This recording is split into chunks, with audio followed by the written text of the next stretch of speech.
الذين هم في صلاتهم خاشعون والذين هم عن اللغو معرضون والذين هم للزكاة فاعلون والذين هم لفروجهم حافظون إلا على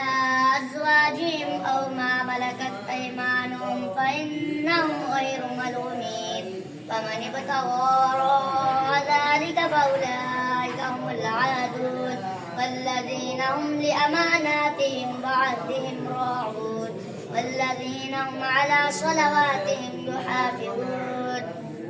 أولئك هم الوارثون الذين يرثون الفردوس هم فيها خالدون ولقد خلقنا الإنسان من سلالة من طين ثم جعلناه نطفة